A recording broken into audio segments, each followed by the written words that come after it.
Hello students, in this video we are going to study Laurent's theorem. देखिए, Laurent's theorem क्या कहती है कि अगर आपका कोई कॉम्प्लेक्स वैल्यूड फंक्शन है एफ जेड, जो कि एनालिटिक है दो कंसेंट्रिक सर्कल्स के बीच के रीजन में, और उसी रीजन में आप कहीं पर भी एक पॉइंट z अगर कंसिडर कर लो तो उस पॉइंट z पर आप फंक्शन को एक्सपेंड कर सकते हो, और जो एक्सपेंशन आता है वो ये होता है। ये कहती है आपकी लॉरेंस थ्योरम। जो आपने टेलर्स थ्योरम पढ़ी थी वो क्या होती थी कि अगर आपका कोई फंक्शन है एफ जेड जो कि एनालिटिक है किसी सर्कल की बाउंड्री और उसके अंदर के सभी पॉइंट्स पर, तो आप उस सर्कल के अंदर कहीं पर भी एक पॉइंट z कंसिडर कर लो तो उस पॉइंट z पर आप फंक्शन को एक्सपेंड कर सकते थे। यहाँ पर हम क्या बोल रहे हैं कि जो आपका फंक्शन है वो एनालिटिक है दो कंसेंट्रिक सर्कल्स के बीच के रीजन में। इसका मतलब क्या है कि जैसे आपका एक सर्कल ये है C1, ठीक है, इसके अंदर हमने एक और सर्कल बना दिया और इन दोनों का जो सेंटर है वो सेम है। कंसेंट्रिक सर्कल का मतलब क्या है कि ऐसे सर्कल जिनका सेंटर सेम हो तभी तो हम इनको बोलेंगे कंसेंट्रिक सर्कल्स। तो इन दोनों सर्कल्स का जो सेंटर है वो क्या है, ए पर है, ठीक है, इसलिए हम इनको बोल रहे हैं कंसेंट्रिक सर्कल है। अब हम क्या बोल रहे हैं, जो आपका फंक्शन एफ जेड है वो एनालिटिक है इन कंसेंट्रिक सर्कल्स के बीच के रीजन में, मींस इस वाले रीजन में, ठीक है। जो आपका फंक्शन एफ जेड है वो एनालिटिक है। अब इस रीजन में हम कहीं पर भी एक पॉइंट z कंसिडर कर लें, ठीक है, तो इस पॉइंट z पर आप फंक्शन को एक्सपेंड कर सकते हैं और जो आपको एक्सपेंशन मिलता है वो ये मिलता है, ठीक है। ये कहती है आपकी Lawrence theorem. If a function F Z is analytic in the एनालस, एनालस का क्या मतलब है, ये जो आपने दो कंसेंट्रिक सर्कल्स के जो बीच का रीजन आता है इसको हम बोलते हैं एनालस। फाइन, मींस इसका मतलब क्या है, रिंग शेप्ड रीजन, रिंग बन रही है ना, ठीक है, दो कंसेंट्रिक सर्कल्स के बीच का रीजन, इसको हम बोलते हैं एनालस या फिर रिंग शेप्ड रीजन, रिंग बन रही है इसलिए ring shaped region. Fine, between two concentric circles, means जो आपका फंक्शन एफ जेड है वो एनालिटिक है इन दोनों कंसेंट्रिक सर्कल्स के बीच के रीजन में, मींस एनालस में। फाइन, C1 एंड C2, ये जो हमने सर्कल माने हैं वो क्या है, जो बड़ा वाला सर्कल है वो है C1 और इसके अंदर जो हमने सर्कल ड्रॉ किया है वो कौन सा है, C2। Fine, with centre at the point z is equal to a, इन दोनों का सेंटर क्या है, a, सेंटर सेम है इसीलिए हम बोल रहे हैं कंसेंट्रिक सर्कल्स हैं। And radii R1 and R2, और R1 is greater than R2, इसका मतलब क्या है, एक सर्कल की रेडियस है R1 और दूसरे वाले सर्कल की रेडियस है R2। अब किसकी होगी R1 और किसकी होगी R2, देखो हम बोल रहे हैं कि R1 है ग्रेटर R2 से, इसका मतलब जो बड़ा वाला सर्कल है मींस C1 है उसकी रेडियस हो जाएगी R1, और जो अंदर वाला सर्कल है जो C1 के अंदर लाई कर रहा है उसकी रेडियस हो जाएगी R2, क्योंकि जो आपका R1 है वो ग्रेटर देन R2 है। फाइन, तो ये हो जाएगी आपकी R1 और ये C2 की रेडियस हो जाएगी आपकी R2, ठीक। उसके बाद हम क्या बोल रहे हैं कि then at any point z of the annulus, means इस एनालस में, इस रिंग शेप्ड रीजन में आप कहीं भी एक पॉइंट ले लो z, इस पॉइंट z पर आप फंक्शन को एक्सपेंड कर सकते हो और जो आपका एक्सपेंशन आता है वो ये हो जाता है, F Z is equal to summation n is equal to 0 to infinity a n z minus a raise to the power n plus summation n is equal to 1 to infinity b n z minus a raise to the power minus n। और यहाँ पर जो a n और b n है वो क्या है, a n is equal to 1 upon 2 pi I integral of f w upon w minus a raise to the power n plus 1 along the close contour C1, means C1 के along integration हो रहा है, ये जो C1 circle है इसके along, ठीक है। और bn क्या है, जो यहाँ पर bn है ना, ये bn क्या है, 1 upon 2 pi I integral of f w upon w minus a raise to the power minus n plus 1 along the circle C2, means यहाँ इंटीग्रेशन किसके अलॉन्ग हो रहा है, ये जो C2 सर्कल है इसके अलॉन्ग, ठीक है। तो मान लीजिए कि z और a का जो बीच का डिस्टेंस है उसको हमने मान लिया दिस इज स्मॉल r, ठीक है। अब हमें दिखाना है z पर फंक्शन का एक्सपेंशन, कि ये आएगा z पर फंक्शन का एक्सपेंशन, ठीक है। अब अगर इसमें ये जो आपने अंदर सर्कल ड्रॉ किया ना C2, अगर ये होता ही नहीं, इसको हम ड्रॉ ही ना करते, तब क्या होता, तो सिर्फ एक ही सर्कल रहता C1, तभी लॉरेंस थ्योरम क्या हो जाती, टेलर्स थ्योरम, क्योंकि अभी तो आपने इसके अंदर ड्रॉ किया एक और सर्कल जिसका सेंटर आपने ए ही लिया, मींस कंसेंट्रिक सर्कल्स हो गए दोनों, ठीक है, जिनका सेंटर सेम है, तभी हम इनको बोल रहे हैं कंसेंट्रिक सर्कल्स है, ठीक है। अब आप ये बोल रहे हो कि जो फंक्शन है वो एनालिटिक है इन दो कंसेंट्रिक सर्कल्स के बीच के रीजन में, और इस रीजन में मींस इस एनालिस में आपने कोई भी एक पॉइंट z ले लिया, इस पर आप फंक्शन का एक्सपेंशन दिखाओगे वो आपको ये मिलेगा। अब मैं बोल रही हूँ अगर ये जो बीच वाला जो आपने सर्कल ड्रॉ किया है, जो दूसरा वाला C2 ड्रॉ किया है, अगर आप इसको ड्रॉ नहीं करते, मींस ये इसको लेते ही नहीं, तो क्या हो जाती, ये टेलर्स थ्योरम, क्योंकि टेलर्स थ्योरम क्या होती थी, अगर आपका फंक्शन एनालिटिक है किसी सर्कल की बाउंड्री और उसके अंदर के किसी भी उसके अंदर के सारे पॉइंट्स पर, ठीक है, अगर आपका फंक्शन एनालिटिक है और उस सर्कल के अंदर आप कहीं भी एक पॉइंट z ले लो तो उस z पॉइंट पर आप फंक्शन का एक्सपेंशन दिखा सकते हो, और वो एक्सपेंशन क्या हो जाता था, ये हो जाता था, यही तो होता था f Z is equal to summation n is equal to 0 to infinity a n z minus a raise to the power n. यही होती थी आपकी टेलर्स थ्योरम कि अगर आपका फंक्शन एफ जेड एनालिटिक है किसी सर्कल की बाउंड्री और उसके अंदर के सभी पॉइंट्स पर, और कोई भी एक पॉइंट जेड कहीं पर भी उस सर्कल के अंदर होना चाहिए, उस सर्कल के अंदर आप कहीं पर भी एक पॉइंट जेड कंसिडर कर लो, तो उस पॉइंट जेड पर आप फंक्शन का एक्सपेंशन जो दिखाओगे वो आपको ये मिलता है। ठीक है,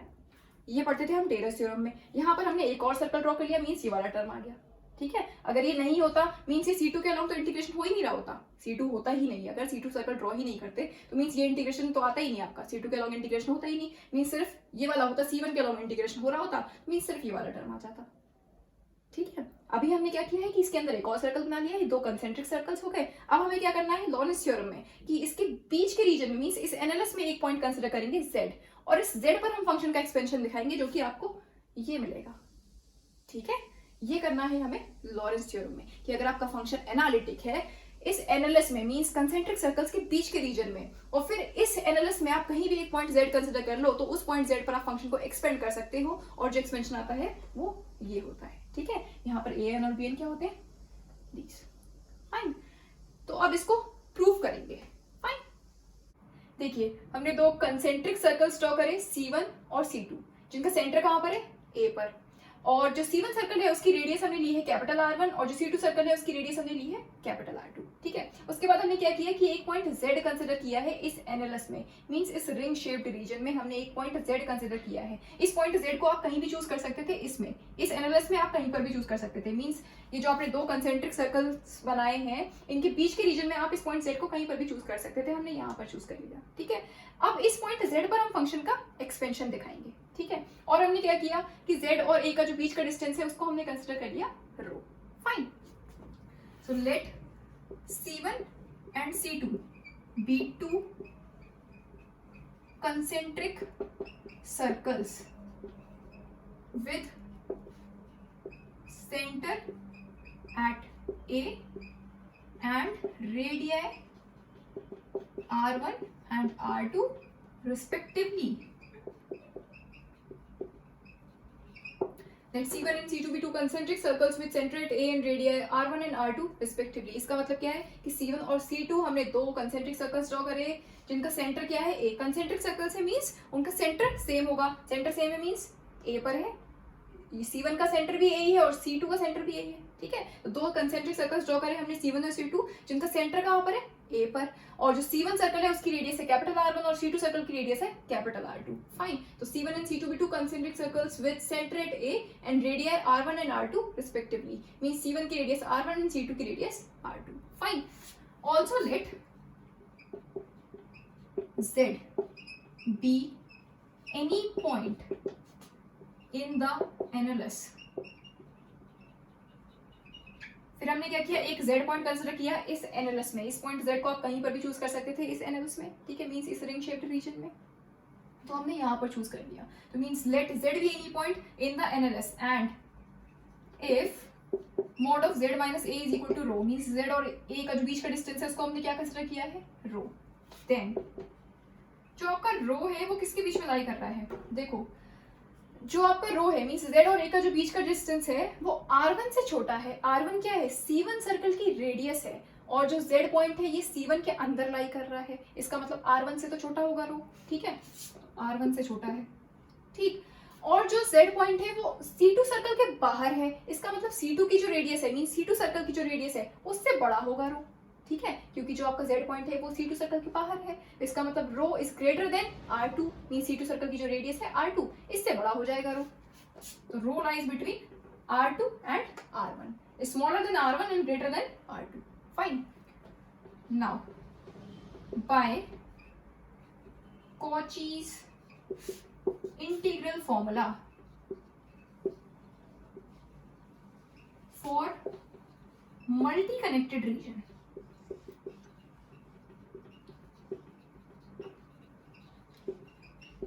we have F Z, means इस z पर हम फंक्शन की वैल्यू डिटरमाइन कर रहे हैं। ठीक है, F Z is equal to 1/2πi integral along C1 F W upon W minus Z D W minus 1/2πi integral along C2 F W upon W minus Z D W. देखो जब हम C1 integral की बात कर रहे हैं, means जब integral है आपका अलोंग C1, तो इसमें जो आपका W है ये कोई भी पॉइंट हो सकता है C1 पर, ठीक है, C1 पर कहीं पर भी ये पॉइंट W हो सकता है, W1 नहीं W, ठीक। और जब हम इंटीग्रल C2 की बात करें, मतलब जब इंटीग्रेशन हो रहा है अलोंग C2, तब जो W है वो कहाँ लोगे, इस C2 पर, ठीक है। ये जो C2 सर्कल ड्रॉ करा है इस पर कहीं पर भी हो सकता है ये W, ठीक है। तो यहाँ पर जो W है वो C1 सर्कल के ऊपर है, और जो यहाँ पर W है वो C2 सर्कल के ऊपर है, क्योंकि यहाँ पर जो इंटीग्रेशन हो रहा है वो C1 के लिए हो रहा है, अलोंग C1 हो रहा है, और यहाँ पर जो इंटीग्रेशन हो रहा है वो अलोंग C2 हो रहा है, ठीक है। अब देखिए ये हमने लिखा by Cauchy's integral formula for multi connected region. पहली चीज मल्टी कनेक्टेड रीजन और सिंपली कनेक्टेड रीजन, ये हमने लास्ट लेक्चर में डिस्कस करे थे, ठीक है। क्या होते हैं, जैसे अगर सिंपली कनेक्टेड रीजन है तो वो क्या होगा, जैसे अगर ये आपने कोई क्लोज कर्व ड्रॉ किया इन रीजन R, ठीक है, रीजन R है आपका, अगर आप इस कर्व C को इसी रीजन में एक पॉइंट तक श्रिंक कर सको तब तो ये सिंपली कनेक्टेड रीजन हो जाएगा, और अगर ना कर पाओ तो मल्टी कनेक्टेड रीजन हो जाएगा। ना कर पाओ मीन्स इसके बीच में कोई होल आ जाए, मीन्स एक और कर्व आ जाए C1, ठीक है। अब क्या आप C कर्व को इसी रीजन में एक पॉइंट तक श्रिंक कर सकते हो, नहीं कर सकते, क्योंकि अभी ये होल आ गया, मीन्स ये कर्व आ गया इसके बीच में। अब आप C कर्व को इसी रीजन में एक पॉइंट तक श्रिंक नहीं कर सकते थे। जब तक इसी रीजन में आप इस कर्व C को एक पॉइंट तक श्रिंक कर सकते हो तब तक ये सिंपली कनेक्टेड रीजन है, ठीक है। अगर इसके बीच में कोई कर्व आ जाए जिसकी वजह से आप इस C कर्व को एक पॉइंट तक श्रिंक ना कर सको, तब ये क्या हो जाएगा, मल्टी कनेक्टेड रीजन। तो यहाँ पर जो आपका रीजन है वो कैसा है, मल्टी कनेक्टेड है, क्योंकि इस C1 जो सर्कल है उसके अंदर आपने एक और सर्कल ड्रॉ कर दिया ना C2, तो ये रीजन कैसा हो गया, मल्टी कनेक्टेड रीजन हो गया, ठीक है। तो यहाँ पर जो हमने कॉचीज इंटीग्रल फॉर्मूला लिखा है वो किसके लिए लिखा है, मल्टी कनेक्टेड रीजन के लिए, क्योंकि जो आपका रीजन है वो कैसा है, मल्टी कनेक्टेड रीजन। लेकिन जो हमने कॉचीज इंटीग्रल फॉर्मूला पढ़ा था वो तो हमने सिंपली कनेक्टेड रीजन के लिए पढ़ा था ना, यहाँ पर क्या है, मल्टी कनेक्टेड रीजन है, क्योंकि ये आपका मल्टी कनेक्टेड रीजन है, ठीक है। तो देखो जब हम Cauchy's integral formula multi connected region के लिए लगाते हैं तो क्या हो जाता है, क्योंकि हमने तो सिंपली कनेक्टेड रीजन के लिए पढ़ा था, अब हम क्या करेंगे, मल्टी कनेक्टेड रीजन को सिंपली कनेक्टेड रीजन में कन्वर्ट करेंगे, उसके बाद उसमें कॉचीज इंटीग्रल फॉर्मूला लगाएंगे। जो आपने कॉचीज इंटीग्रल फॉर्मूला पढ़ा था उसमें क्या पढ़ा था कि अगर आपका कोई भी फंक्शन एफ जेड है जो कि एनालिटिक है किसी कर्व की बाउंड्री, किसी क्लोज्ड कर्व की बाउंड्री और उसके अंदर के सभी पॉइंट्स पर, बट उस क्लोज्ड कर्व के अंदर अगर आपको कोई एक पॉइंट ऐसा मिल जाए जहां पर आपका फंक्शन एनालिटिक ना हो, तो उस पॉइंट पर आप फंक्शन की वैल्यू डिटरमाइन कर सकते हो बाय कॉचीज इंटीग्रल फॉर्मूला। मान लीजिए एक आपका क्लोज्ड कर्व है और आपने इसके जो आपका फंक्शन है एफ जेड वो एनालिटिक है इस कर्व की बाउंड्री और इसके अंदर के सभी पॉइंट्स पर, बट इसमें आपको कोई एक पॉइंट ए ऐसा मिल जाए जिस पर आपका फंक्शन एनालिटिक ना हो, तो उस पॉइंट ए पर आप फंक्शन की वैल्यू डिटरमाइन कर सकते हो बाय कॉचीज इंटीग्रल फॉर्मूला, और वो क्या हो जाती थी, F A is equal to 1/2πi integral along C और F Z upon Z minus A D Z, यही होती थी। ए पर आप फंक्शन की वैल्यू डिटरमाइन कर सकते हैं अगर ए पर आपका फंक्शन एनालिटिक नहीं है और बाकी सारे पॉइंट्स पर आपका फंक्शन एनालिटिक है, खाली ए पर नहीं है तो आप ए पर फंक्शन की वैल्यू डिटरमाइन कर सकते हो बाय कॉचीज इंटीग्रल फॉर्मूला, और ये होता था आपका कॉचीज इंटीग्रल फॉर्मूला। यहाँ पर क्या है, मल्टी कनेक्टेड रीजन है, ठीक है। आप क्या करेंगे, पहली चीज तो ये कि हम इस मल्टी कनेक्टेड रीजन को कन्वर्ट करेंगे सिंपली कनेक्टेड रीजन में, उसके बाद हम इसमें लगाएंगे कॉचीज इंटीग्रल फॉर्मूला इस z की वैल्यू डिटरमाइन करने के लिए। हमें यही तो करना है, इस z पर फंक्शन की वैल्यू डिटरमाइन करनी है, ठीक है। हमने जो पढ़ा था वो सिंपली कनेक्टेड रीजन में पढ़ा था कि मींस फंक्शन एनालिटिक है इस कर्व की बाउंड्री और इसके अंदर के सभी पॉइंट्स पर, और इस पॉइंट पर फंक्शन एनालिटिक नहीं है तो इस पर आप कॉचीज इंटीग्रल फॉर्मूला से फंक्शन की वैल्यू डिटरमाइन कर सकते हो। हमें इस z पर फंक्शन की वैल्यू डिटरमाइन करनी है, बट क्योंकि ये हो गया मल्टी कनेक्टेड रीजन तो कैसे लगाएंगे, तो हम क्या करेंगे, इस मल्टी कनेक्टेड रीजन को पहले कन्वर्ट करेंगे इन सिंपली कनेक्टेड रीजन, उसके बाद हम z पर फंक्शन की वैल्यू डिटरमाइन कर देंगे बाय कॉचीज इंटीग्रल फॉर्मूला, और वो ये हो जाती है, ठीक है। अब देखेंगे कैसे, देखो अब ये मल्टी कनेक्टेड रीजन है, इसको सिंपली कनेक्टेड रीजन में कन्वर्ट कैसे करेंगे। देखो कोई भी मल्टी कनेक्टेड रीजन हो उसको हम सिंपली कनेक्टेड रीजन में कन्वर्ट कर सकते हैं बाय क्रॉस कट्स। देखो हमने यहाँ से इसको ओपन कर दिया इस वाले कर्व को मीन C2 सर्कल को, और यहाँ से C1 सर्कल को ओपन कर दिया और इन दोनों को जोड़ दिया हमने बाय लाइंस, ठीक है। अब ये कैसा हो गया, अब ये मल्टी कनेक्टेड रीजन नहीं रहा, अब ये सिंपली कनेक्टेड हो गया, क्योंकि ये जो आपका कर्व था अभी तक तो ये अलग था इससे, जो आपका C1 था उससे तो अलग था ना C2 को हमने ड्रॉ किया था C1 के अंदर, ये तो दोनों सर्कल्स थे, C1 एक सर्कल था उसके अंदर हमने C2 सर्कल ड्रॉ किया था, दोनों अलग अलग सर्कल्स थे, कंसेंट्रिक थे बट थे तो अलग ना, ये सर्कल अलग और ये सर्कल अलग। अब हमने क्या किया है, इन दोनों को जोड़ दिया बाय लाइंस, ठीक है। इन लाइंस को हम बोलते हैं क्रॉस कट्स, ठीक है। जिन कट से आप किसी भी मल्टी कनेक्टेड रीजन को सिंपली कनेक्टेड रीजन में कन्वर्ट कर सको, ठीक है। इनको बोलते हैं क्रॉस कट्स या फिर कट्स भी बोल देते हैं सिंपल, ठीक है। तो हमने क्या किया, यहाँ से इसको ओपन कर दिया, यहाँ से इसको ओपन कर दिया और उनको लाइन से हमने जोड़ दिया। तो अब ये मल्टी कनेक्टेड रीजन नहीं रहा, अब ये हो गया सिंपली कनेक्टेड, क्योंकि अब ये जुड़ गया इसमें। जो आपका C2 आपका सर्कल है वो C1 में अब जुड़ गया, ठीक है। तो अभी कैसा हो गया, सिंपली कनेक्टेड रीजन हो गया। मींस अब आप इस Z पर फंक्शन की वैल्यू डिटरमाइन कर सकते हो बाय कॉचीज इंटीग्रल फॉर्मूला, ठीक है। अब देखिए, मान लीजिए ये जो आपका पॉइंट है इसको हमने A मान लिया एंड दिस इज B, ये पॉइंट, ठीक है। और इसको मान लिया दिस इज C और इस पॉइंट को मान लिया दिस इज D, ठीक। और डायरेक्शन क्या हो जाएगी, देखो यहाँ से हम एंटी क्लॉकवाइज चल रहे हैं, यहाँ पर आके फिर ये अंदर को जाएगा, मीन्स इस तरह से, ठीक है। और इधर कैसी हो जाएगी डायरेक्शन, अभी जो हम डायरेक्शन लेते हैं वो क्या लेते हैं, एंटी क्लॉकवाइज लेते हैं, लेकिन अभी तो देखो डायरेक्शन किधर से आ रही है, इधर से आ रही है, मीन्स ये अभी डायरेक्शन रिवर्ट हो जाएगी, मीन्स ये हो जाएगी इस तरह से, ठीक है, ठीक। और फिर इधर से जाके इस तरह से, ठीक। अब ये हो गया है सिंपली कनेक्टेड रीजन और हमने डायरेक्शन भी डिफाइन कर दी, ठीक है। इधर से आके देन इधर, मतलब ये C1 curve, then AB, then this circle, then CD, ठीक है। इस तरह से हमने डिफाइन कर दी और बन गया ये सिंपली कनेक्टेड रीजन। अब इस Z पॉइंट पर आप फंक्शन की वैल्यू डिटरमाइन कर सकते हो बाय कॉचीज इंटीग्रल फॉर्मूला। लेकिन देखो इंटीग्रल आप कितने बनेंगे,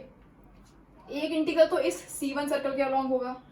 एक इंटीग्रल ये जो आपका लाइन है इस कर्व के अलॉन्ग होगा, मींस इस लाइन के अलॉन्ग होगा, एक इंटीग्रल आपका C2 कर्व के अलॉन्ग होगा, एक इंटीग्रल आपका CD लाइन के अलॉन्ग होगा। 4 इंटीग्रल्स बनेंगे, ठीक है। देखो कैसे हम ये लिख रहे हैं, अगर इसी की बात करें, ये जो आपका ये हमने फंक्शन लिया ना FW/W-Z, इसी के लिए बात कर रहे हैं, तो ये क्या हो जाएगा FZ, Z पर फंक्शन की वैल्यू डिटरमाइन कर रहे हैं, ठीक है। तो FZ क्या हो जाएगा 1/2πi और FW/W-Z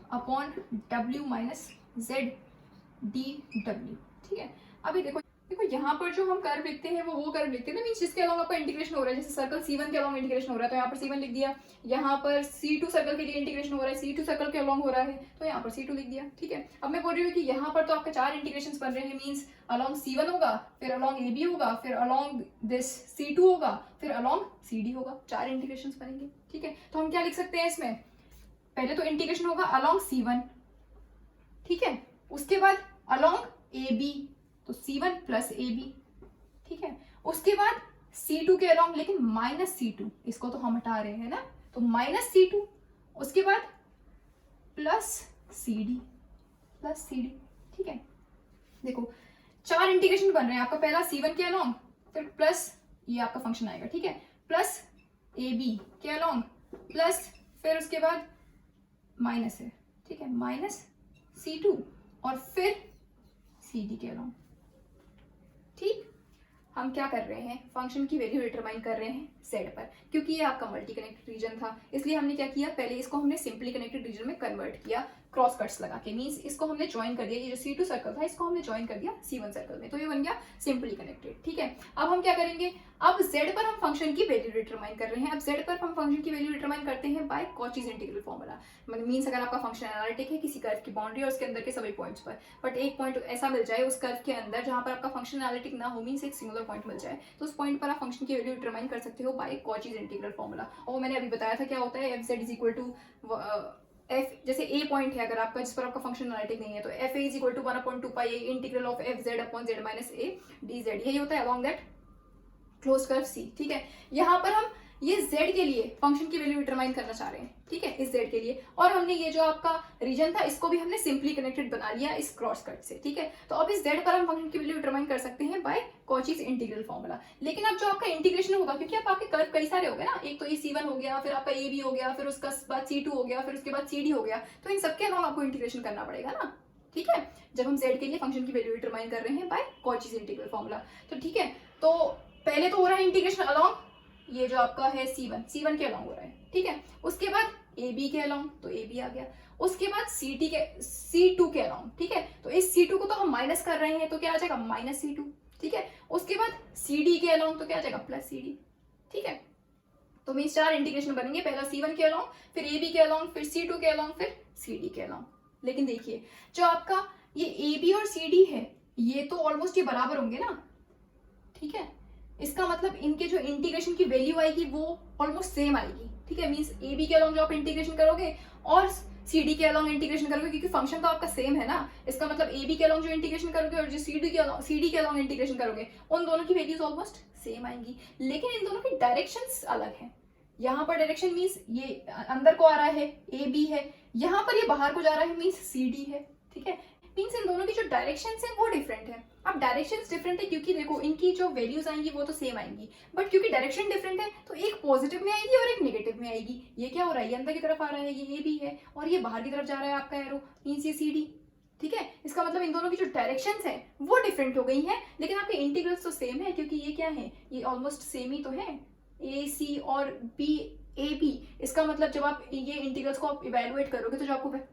वैल्यूज मिलेंगी वो ऑलमोस्ट इक्वल आएंगी, बट क्योंकि इनके साइन डिफरेंट हो जाएंगे, मींस एक पॉजिटिव में आएगा एक नेगेटिव में आएगा, इसका मतलब ये दोनों जो आपके इंटीग्रल्स हैं ये तो आपके कैंसिल हो जाएंगे, ठीक है, क्योंकि सेम वैल्यूज मिलेंगी बट साइन डिफरेंट होंगे, एक मिलेगा आपको पॉजिटिव में एक मिलेगा नेगेटिव में, क्योंकि इनकी डायरेक्शंस डिफरेंट है, ठीक है। तो AB वाला इंटीग्रल और CD वाला इंटीग्रल ये साइन की वजह से मींस एक पॉजिटिव हो जाएगा एक नेगेटिव हो जाएगा, ये दोनों हो जाएंगे कैंसिल। तो आपका क्या बचेगा, सिर्फ इंटीग्रल अलोंग C1 और integral along C2, means integral along C1 और इंटीग्रल अलोंग C2, सिर्फ ये बचेगा आपका, ठीक है।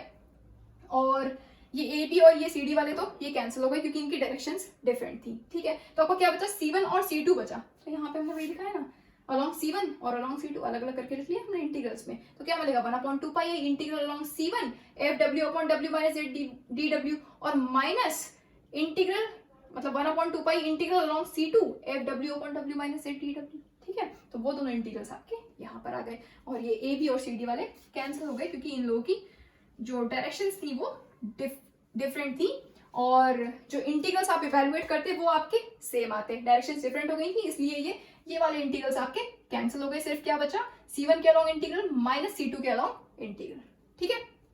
जो आपका इंटीग्रेशन होगा वो तो एंटी क्लॉकवाइज डायरेक्शन में ही होगा। हम जो इंटीग्रेशन करते हैं उसमें डायरेक्शन क्या लेते हैं, एंटी क्लॉकवाइज हम इंटीग्रेशन करते हैं ना, लेकिन यहाँ पर जो हमने डायरेक्शन ली है वो तो अभी हमने जो मल्टी कनेक्टेड को सिंपली कनेक्टेड रीजन में कन्वर्ट किया था, इसलिए ये डायरेक्शन ऐसी हो गई थी, ठीक है। जब आप इंटीग्रेशन करोगे तो आप डायरेक्शन यही लोगे, ये वाली एंटी क्लॉकवाइज, ठीक है। तो मींस जब C1 के अलॉन्ग इंटीग्रेशन कर रहे हो तो भी डायरेक्शन आपकी ये वाली रहेगी एंटी क्लॉकवाइज, और जब C2 के अलॉन्ग इंटीग्रेशन कर रहे हो तो भी आपकी डायरेक्शन यही वाली रहेगी एंटी क्लॉकवाइज, ठीक है। इंटीग्रेशन एंटी क्लॉकवाइज ये होगा। ये डायरेक्शन जो शो कर रहा है वो तो हमने मल्टी कनेक्टेड को सिंपली कनेक्टेड में कन्वर्ट किया, उसके लिए हमने डायरेक्शन दिखाई है, ठीक है। पहले इसकी डायरेक्शन यही थी और बाद में भी इसकी डायरेक्शन वही रहेगी इंटीग्रेशन करते टाइम, ठीक है। इंटीग्रेशन एंटी क्लॉकवाइज ही होगा, फाइन। तो ये इस तरह से आ जाते हैं इंटीग्रल्स, ठीक है, मल्टी कनेक्टेड रीजन के लिए। हम पहले मल्टी कनेक्टेड रीजन को सिंपली कनेक्टेड रीजन में कन्वर्ट करते हैं, उसके बाद इस तरह से हम इवैल्यूएट करते हैं तो आपको ये वैल्यूज मिलेंगी, ठीक है, क्योंकि ये वाले डायरेक्शन डिफरेंट होने की वजह से इनके अलॉन्ग जो इंटीग्रल्स थे वो कैंसिल हो जाते हैं, ठीक है। तो आपको जो इंटीग्रल्स मिले वो ये दोनों बचे।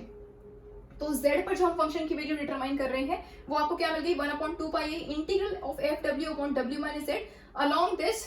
सर्कल C1 और minus 1/2 pi integral of FW/W - Z along this circle C2,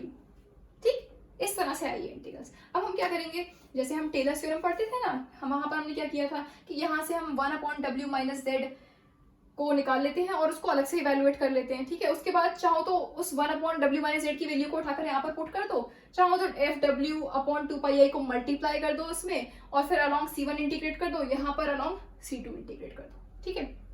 तो हम क्या करेंगे कि पहले हम यहाँ से ये वैल्यू निकाल ले रहे हैं 1/W - Z, इसको अलग से इवैल्यूएट कर लेंगे, ठीक है। उसके बाद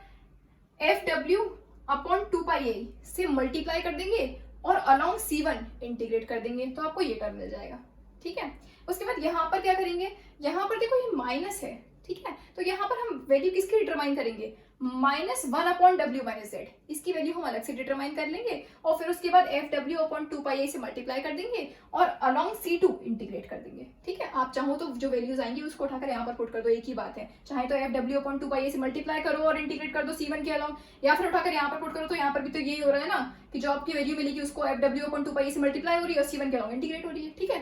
तो ठीक है, इस तरह से करेंगे कि इसकी वैल्यू डिटरमाइन करने के बाद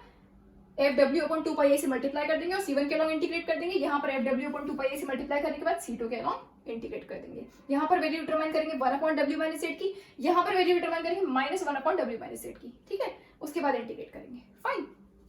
now 1/W - Z,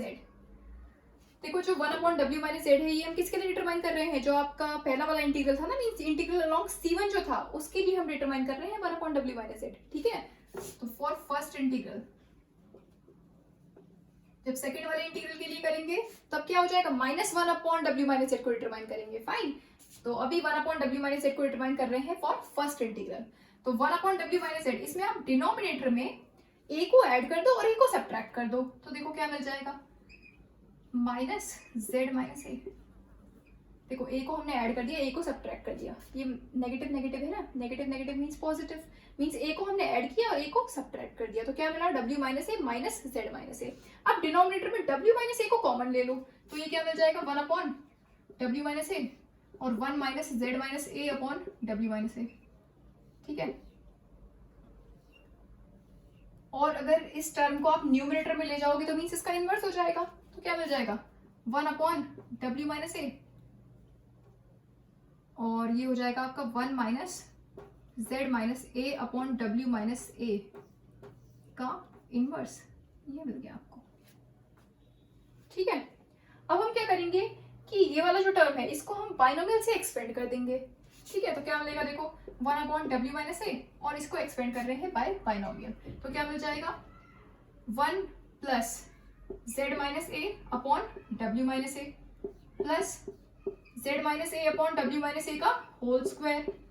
plus and so on. अगर n माइनस वन वाला टर्म लिखे तो वो क्या आ जाएगा, z minus a upon w minus ए की whole power n minus one.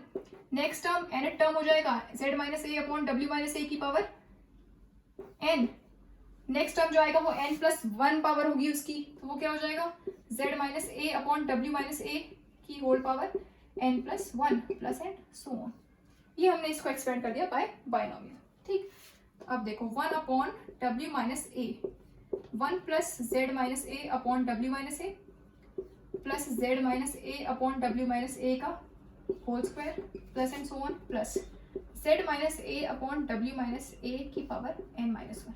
देखो यहाँ तक जो टर्म्स है उनको तो हमने एज इट इज लिख लिया, ठीक। अब आगे वाले टर्म्स देखो, इन सब में मींस ये टर्म या इसके आगे जितने भी टर्म्स आएंगे सब में पावर क्या आ रही है, n तो आएगी, मींस यहाँ पर है पावर इसकी n, यहाँ पर इसकी power n plus one, next term आएगा उसमें उसकी पावर होगी n plus two, next term आएगा उसमें उसकी पावर होगी n प्लस थ्री, ठीक है। तो इन सारे टर्म्स में पावर n आ रही है, इसका मतलब हम z minus a upon w minus ए की पावर n को कॉमन ले सकते हैं यहाँ से, मींस इस टर्म से हम z minus a upon w minus ए की पावर n को कॉमन ले लें, तो क्या मिलेगा आपको, पहला टर्म मिलेगा 1, यहाँ से क्या मिल जाएगा, जब z minus a upon w minus ए की पावर n को कॉमन ले लोगे तो यहाँ क्या मिलेगा, z minus a upon w minus A, means z minus a upon w minus ए, इसको हमने कॉमन ले लिया, ठीक है। तो पहला टर्म तो मिल गया 1, इसकी पावर n को कॉमन लिया, इसकी पावर n को हमने कॉमन ले लिया, ठीक है। z minus a upon w minus ए की पावर n, इस टर्म को हमने कॉमन ले लिया, तो पहला टर्म तो मिलेगा 1 क्योंकि ये टर्म तो पूरा बाहर हो गया, ठीक। पहला टर्म मिला 1, यहाँ तक के टर्म्स को हमने एज इट इज रखा, यहाँ से हम कॉमन ले रहे हैं z minus a upon w minus ए की पावर n को, तो इसको हमने कॉमन ले लिया, पहला टर्म तो मिला 1, यहाँ से जब इसको कॉमन लोगे z minus a upon w minus ए की पावर n, तो क्या मिलेगा, अभी इसकी पावर 1 तो बचा ही है ना, तो मीन्स क्या मिलेगा, 1 plus z minus a upon w minus ए, ये मिलेगा क्योंकि इसकी पावर n को हमने कॉमन ले लिया, तो n ये वाला टर्म तो यही आ गया, और इसकी पावर 1 भी तो है, n प्लस वन है ना, तो mean z minus a upon w minus ए की पावर 1, ये तो रहा अभी z minus a upon w minus A. Next term जो इसके आगे आता, जो हमने लिखा नहीं है, वो क्या होता, z minus a upon w minus ए की पावर n प्लस टू, ये होता, और z minus a upon w minus ए की पावर n को अगर उसमें से बाहर ले लोगे तो क्या बचेगा, z minus a upon w minus a का स्क्वायर, ठीक है। तो ये क्या आ जाएगा, z minus a upon w minus a का स्क्वायर, ठीक है।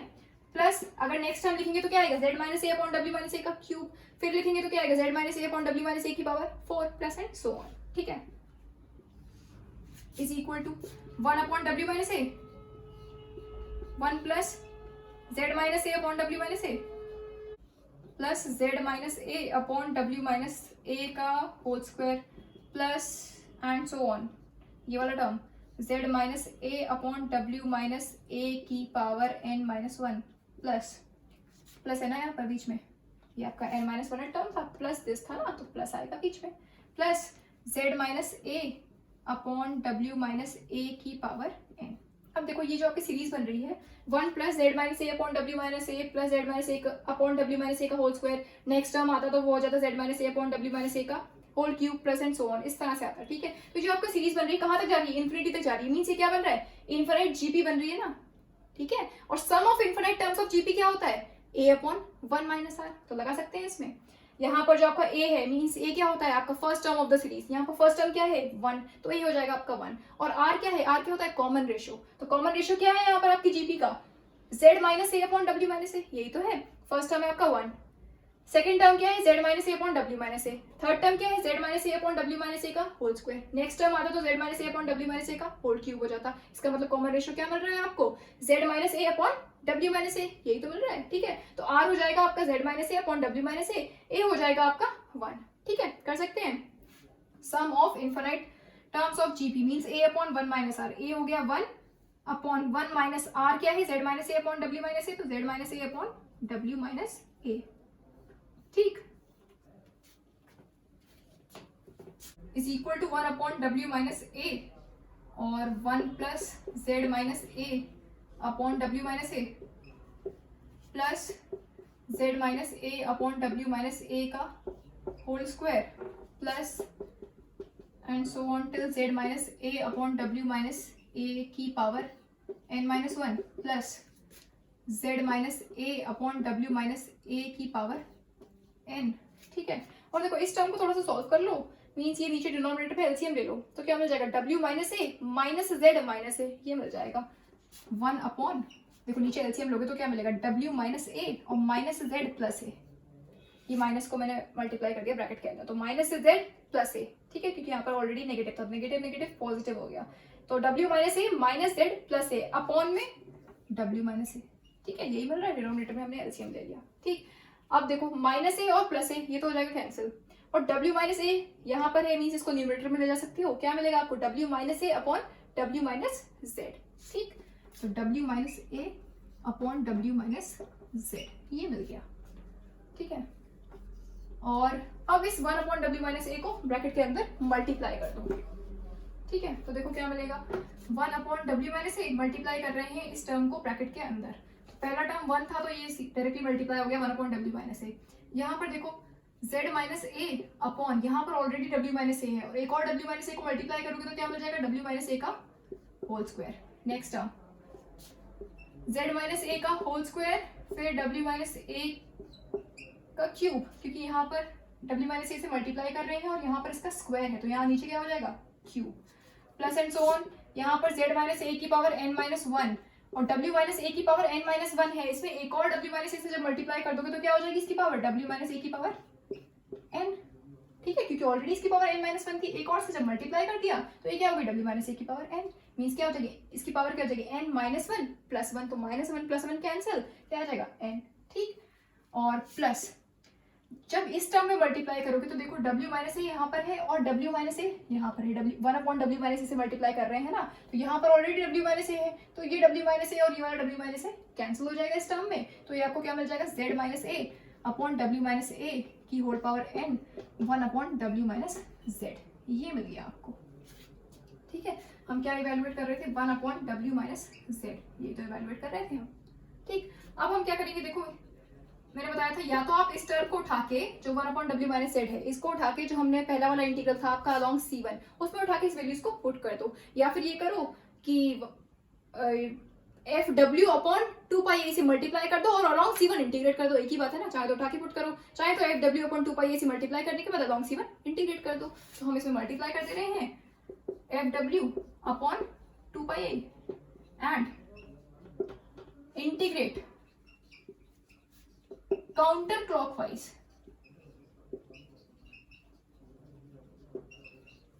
अराउंड C1, ठीक है। अलोंग C1 हम एंटी क्लॉकवाइज इसको इंटीग्रेट करेंगे और मल्टीप्लाई कर दिया पहले हमने एफ डब्ल्यू अपॉन 2 से, उसके बाद इसको इंटीग्रेट करेंगे अलोंग C1, ठीक है। तो देखो क्या मिलेगा 1 अपॉन 2 और integral along C1 F W upon W minus Z D डब्ल्यू, ठीक है, पहला वाला टर्म ये वाला। नेक्स्ट ये 1 अपॉन डब्ल्यू माइनस ए इसमें मल्टीप्लाई करेंगे तो ये क्या हो जाएगा 1 अपॉन 2 और integral along C1 F W upon W minus A D W. Next term z minus A को हम बाहर ले सकते हैं इंटीग्रल के, इस टर्म में लगा रहे हैं, जब इस टर्म में एफ डब्ल्यू अपॉन 2 से मल्टीप्लाई कर रहे हैं, फिर इसको इंटीग्रेट कर देंगे अलॉन्ग C1, ठीक है। तो z माइनस ए को हम इंटीग्रल के बाहर कर सकते हैं, क्योंकि इंटीग्रेशन किसके रिस्पेक्ट में हो रहा है, w के रिस्पेक्ट में। तो z माइनस ए को हम इंटीग्रल के बाहर लिख सकते हैं, z माइनस ए अपॉन 2 और ये हो जाएगा एफ डब्ल्यू अपॉन क्या है यहाँ पर w माइनस ए का whole square,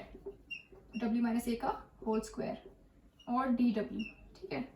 plus z minus a का होल स्क्वायर अपॉन 2 देखो z माइनस ए का होल स्क्वायर को भी हमने इंटीग्रल के बाहर ले लिया, क्योंकि इंटीग्रेशन आपका w के रिस्पेक्ट में हो रहा है, तो इसको भी हमने बाहर ले लिया इंटीग्रल के, f W upon w minus a का whole cube d W, next term plus and so on, plus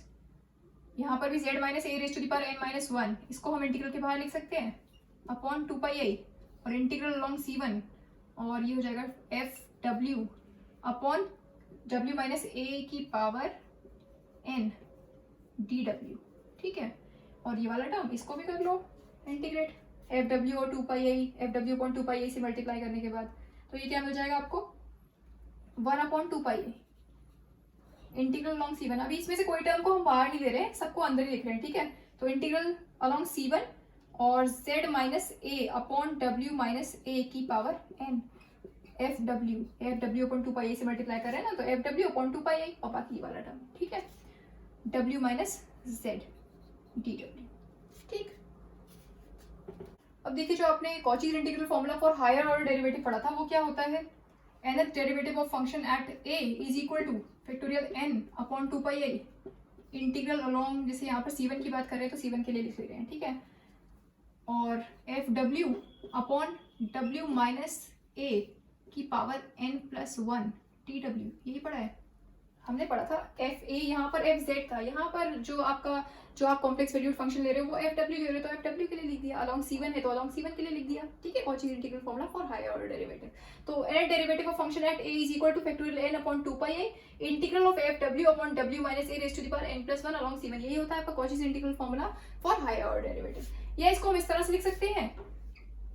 1 upon 2 integral along C1 F W upon w minus ए की पावर n प्लस 1 डी डब्ल्यू is equal to nth derivative of function at a upon factorial n is equal to क्या लिख सकते हैं an, अगर हम इसको an मान लें, ठीक। तो देखो अगर हमने इस टर्म को ये या तो ये लिख दें इसकी जगह पर, या फिर इसकी जगह पर an लिख दें, ठीक, तो ये टर्म्स आपको क्या मिल जाएंगे, देखो पहला वाला टर्म तो यही रहेगा आपका 1 अपॉन 2 और integral along C1 F W upon w minus Z D डब्ल्यू इज इक्वल टू, देखो यही टर्म है बट इसकी पावर यहाँ पर n प्लस 1 है, यहाँ पर हमें इसकी पावर क्या चाहिए 1, यहाँ पर इसकी पावर है 1, तो मीन्स यहाँ पर इसकी पावर 1 होनी चाहिए। तो आप क्या करो कि यहाँ पर 1 आ जाए, मीन्स n की जगह पर 0 पुट कर दो, तो यहाँ इसकी पावर 1 मिल जाएगी, मीन्स यही वाला टर्म मिल जाएगा ना। अगर आप यहाँ पर n की जगह पर 0 पुट कर दोगे तो क्या मिलेगा 1 upon 2 integral of F W upon w minus A along the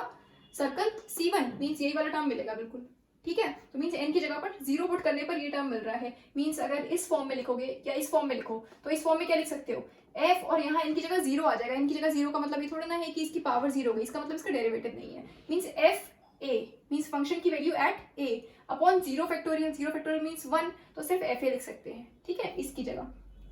या फिर यहाँ पर n की जगह 0 पुट कर दो, n की जगह 0 पुट करने पर तो ये टर्म मिल रहा है, तो मीन्स यहाँ पर रख दो, अगर इस फॉर्म में लिखना है a1 a2 a3 की फॉर्म में लिखना है तो यहाँ पर 0 पुट करो तो क्या मिलेगा a0, ठीक, तो इसकी जगह हम क्या लिख सकते हैं a0। इसी तरह से ये वाला टर्म देखो z माइनस ए तो ऐसे ही आ जाएगा, और फिर देखो यहाँ पर हमें 2 चाहिए, इसकी जगह पर 2 चाहिए, इसकी पावर में 2 चाहिए, ठीक है, यहाँ पर 2 है ना, तो मीन्स इसकी पावर में 2 होना चाहिए, यहाँ पर 2 कैसे आएगा, n की जगह पर 1 पुट कर दो, यहाँ n प्लस 1 है, मीन्स n की जगह अगर 1 पुट कर दोगे तो 2 मिल जाएगा, मीन्स ये वाला टर्म मिल जाएगा आपको 1 upon 2 integral of F W upon w minus a का स्क्वायर अलॉन्ग C1, यही वाला टर्म मिल जाएगा, ठीक है। तो क्या रखने पर ये टर्म मिल रहा है, n की जगह 1 रखने पर, मीन्स अगर यहाँ पर 1 रखोगे तो 1 का मतलब ये नहीं है कि एफ ए की पावर 1 है, इसका मतलब first derivative of function at a, ठीक है। तो एफ डैश ए अपॉन 1 फैक्टोरियल मीन्स 1, ठीक है, या फिर इसे इस फॉर्म में लिख दो, तो मीन्स n की जगह 1 रख रहे हो ना, तो इसकी जगह क्या लिख सकते हो a1, ठीक है, n की जगह 1 रखने पर तो मिल रहा है ये टर्म, तो इसकी जगह लिख सकते हो a1, तो यह जगह a1। नेक्स्ट टर्म इसी तरह से यहाँ पर z माइनस ए का होल स्क्वायर, यहाँ पर क्यूब है, मीन्स यहाँ पर क्या रखोगे 2 रखोगे, तो 2 प्लस 1 मीन्स 3, तो ये वाला टर्म मिल जाएगा, मीन्स n की जगह 2 रखने पर ये टर्म मिल रहा है, तो इसकी जगह लिख सकते हैं a2, ठीक है। तो ये क्या मिल जाएगा आपको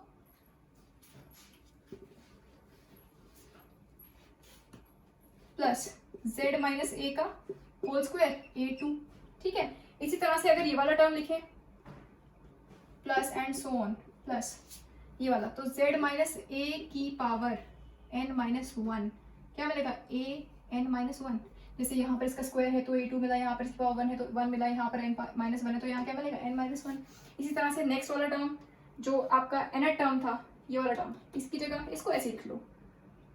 1 अपॉन, या इसको in मान लो, ये आपका रेजिडुअल टर्म है ना तो इसको हमने in मान लिया, जैसे हमने टेलर्स थ्योरम में किया था ना, ये आपका रेजिडुअल टर्म को हमने in मान लिया था, उस तरह से यहाँ पर भी कर ले रहे हैं कि ये वाला जो टर्म है, क्योंकि आप इसको इस तरह से नहीं लिख सकते a1 a2 a3 की तरह नहीं लिख सकते। क्यों? क्योंकि देखो यहाँ तक तो ठीक था कि z माइनस ए की पावर n को बाहर ले लेते, उसके बाद f w upon w minus ए की पावर n, इसको तो आप लिख सकते थे, लेकिन यहाँ पर w माइनस z भी तो आ गया, अब इसे कहाँ ले जाओगे?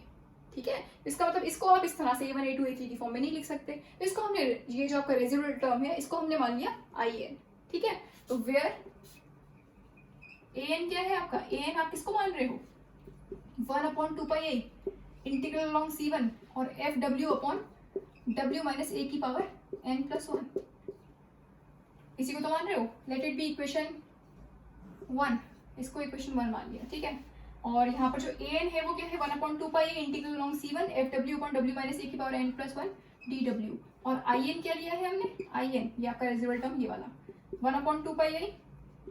Integral along c1 z minus a upon w minus ए की power n f w